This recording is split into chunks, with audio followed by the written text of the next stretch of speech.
When did the popular kid's life fall apart in a few seconds? Back when I was in high school, we used to have this group of popular girls who have probably seen way too many teenager movies. For them, school was a fashion show. They were always commenting on everybody's looks and how they are dressing. Our school never had a policy for wearing uniforms like other schools, hence some students were turning it into fashion. They wanted to make a statement they are more superior than others, always standing out and getting in trouble. Nobody liked them very much, but we learned to just ignore their bullying remarks regarding our appearances or clothing or so on. It was winter time, so our high school was preparing the annual Christmas prom, everybody's favorite time of the year. This was a moment to be enjoyed with your closest classmates and friends, a moment to enjoy the holidays and time off from school, but then again for others, it was still a popularity contest. The group of so-called popular girls turned up in custom-made dresses for which their parents paid a fortune for. We were only 14 years old, but they looked like they were going to a wedding. They quickly remarked themselves by being loud and acting rude with everyone because they were saying they don't have enough room on the dancer floor. You see, every year we had this award thing. I can't even remember how it was called. It was just another thing to get the students hyped up about the prom. As it turns out, one of the girls in the popular group won this contest in the last years. She was the so-called princess. So, she did. She ended up winning the popularity contest somehow. Nobody cared too much about it anyway. However, people started paying attention when she went for her trophy and raised it above her head. In that moment she lost balance and she tripped as the heels that she was wearing broke. The tight dress didn't really help her either to regain balance. As a result, she dropped the trophy. Everybody was silent for a second, then started laughing. The girl on the stage started throwing tantrums, blaming her stupid heels. I guess she just wanted to seem like a classy lady, but it requires more time to grow up that way. Her moment of glory was ruined. The other popular kids at the party pull out their phones and start recording the whole scene. They wanted to save this glorious moment. Couple of guys in shiny armor rush on the stage and help her stand up. The trophy was broken and the girl was barefoot because she couldn't walk on her heels. She was taken backstage, and that was all that we had seen from her that night. After the Christmas holiday, we started seeing her again in school, but this time she was alone. Her friends didn't want to sit with her during lunch because that incident made her lose her popularity amongst the other girls of the popular group. The ironic thing is that from then on, nobody invited her to prom anymore, so she didn't turn up for the events in the upcoming years. Just like Hollywood fame, high school popularity doesn't last. When I got into my senior year in school, everybody started having girlfriends and to date. However, by far the most popular couple in school was Jess and Michael, who were the first one who were making out in public. They used to skip classes together and to bully younger kids just for fun. They always believed they were more mature than the other students because of their relationship, but that didn't mean much. However, after 3 months they start to get in a fight. Jess was accusing Michael that he cheated when he had been in camp with the school trip, but Michael obviously denied such accusations. I was attending the same trip as Michael and I knew what happened. I knew what happened because he bragged about how he kissed Gemma and how Jess will never find out. All the boys were laughing. Jess must have heard the story somehow, and she knew what Michael was capable of. Thus, the most popular couple in school broke up. Everybody was wondering why, and people liked gossiping because they didn't have anything else more interesting to do. Michael noticed how the breakup affected his reputation, so he wanted to fix things because he felt he is being mocked by his friends and other classmates. The end of the school year was approaching, and Michael and Jess were still separated. Jess seemed like she moved on, but Michael was still contemplating on ways to get her days so that she would win back his reputation. I guess, in a way for him, it wasn't only about Jess. At the graduating party, Michael made a bouquet from flowers stolen from his mother's garden. He thought to himself that it's time to show Jess his sensitive side again so they can start over. However, he was nervous. He thought about rejection. What would happen if she would say back no in front of everyone? What if everybody will laugh? They shouldn't laugh, he thought. I'm the popular student, he said to himself. Jess will return back into my arms and everybody will applaud. Regardless of his motivational speech, he needed more to go through with the plan. So, he called most of the boys before the party to drink. In addition to the flour taken from his mom, he also grabbed a fine bottle of red wine from his parents' cupboard on his way out. Michael started to unravel his story halfway through the bottle. Nobody told him to back down, because he seemed really determined to see it through and get back Jess, but Jess was over it. We finished the bottle and we went inside. Afterwards, they have served dinner, so we had some in a hurry, being more hungry from the alcohol. Moments they dimmed the lights and played some slow music. Michael knew this is his cue. He searched for his bouquet and approached Jess on the dancer floor.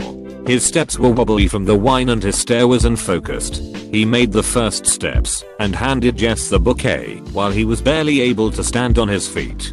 Jess didn't want to accept the bouquet, telling Michael that he smells like alcohol and that he should leave. I could see Michael panicking and breathing more heavily. His face turned red and he grabbed his stomach like somebody kicked. He got sick and puked all over Jess' dress and the flowers. Everything was covered in red wine. Jess was absolutely shocked and started screaming. One of Michael's friends grabbed him to take him outside for some fresh air. Needless to say, they never got back together. However, I think Michael got what he was after. At the end of the day, he only wanted to be popular. He sure is popular now, but maybe not quite the way he imagined it. Like any other school, Lars had a bully as well. It was this one ape tough guy that claimed that he took to bodyguards one night at a party. He quickly became popular after that story. For some reason, he was also really popular with the girls too.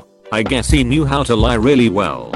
Everybody in school kind of respected him. He used to talk a lot and not do much, but it worked out for him. He also had this arrogant approach, especially with newer students. That fall it was the birthday party of one of our classmates and we were invited to this venue. Everyone from class was invited and we really had a good time. We stayed until late, and when it was time to go, we decided that all the boys are going to walk together back home instead of taking the taxi. We grabbed our coats, said goodbye to everyone, and we went on our way.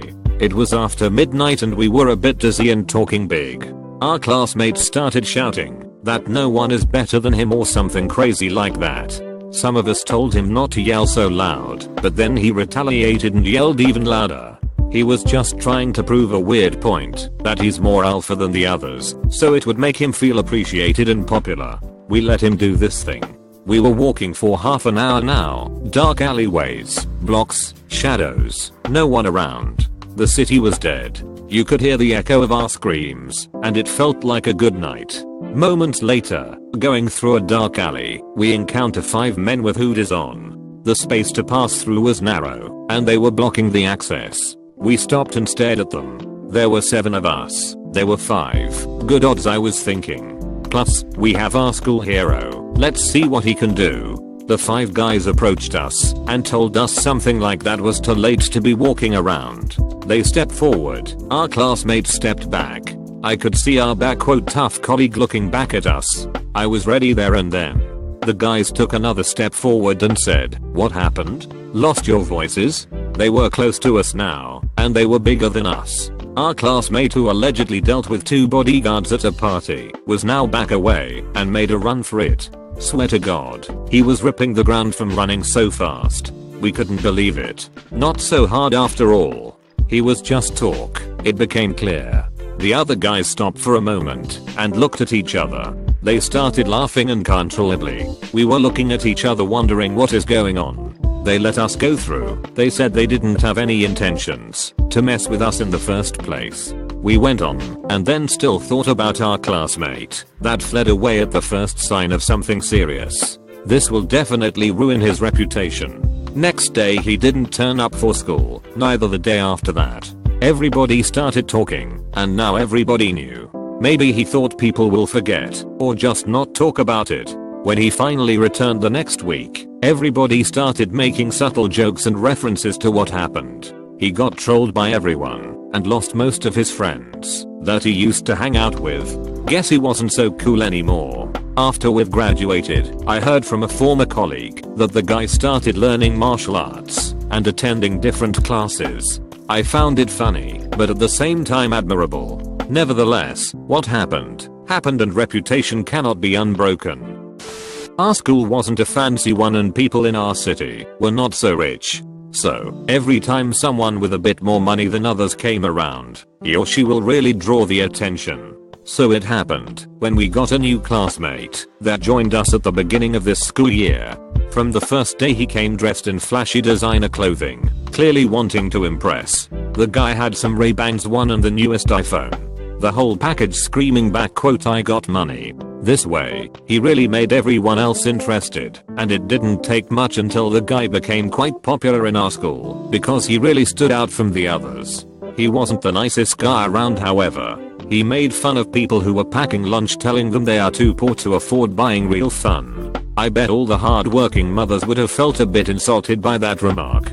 He would also make fun of our clothing because we were wearing some fancy brand. Despite all this, nobody really confronted him because even though he insulted most people in school, those people still wanted to hang out with him because he seemed so cool. All of them were blinded by the glitter. I could see through his lack of substance, however. We were sitting in lunch one time, and he kept on making his lousy jokes. So, I thought I'm going to just go with it, and I have continued asking him, "Bro, how come you have all this money and all this cool stuff?" I asked while acting surprised. I couldn't care less about his guxy shirt. "How can we be rich like you?" I was sort of expecting him to say that his parents are rich, which was the most obvious thing to say, but I wanted to emphasize to him that he wouldn't have anything if it wasn't for his parents, so he should be more humble. However, he seemed quite hesitant to give a straight answer and his attitude changed. He told me that I'm too curious and that I will get hurt.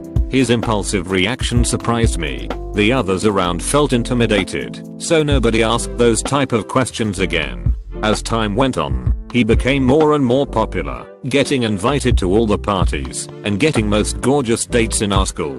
Everybody knew him now, and for some weird reason people showed him respect, even though he was acting like an uneducated teenager. One day when we finished our classes and everybody was walking out of school, there was a cop car standing at the entrance. I saw the rich kid being taken by the police that day, and everyone around noticed it as well, so they started gossiping about what could have happened.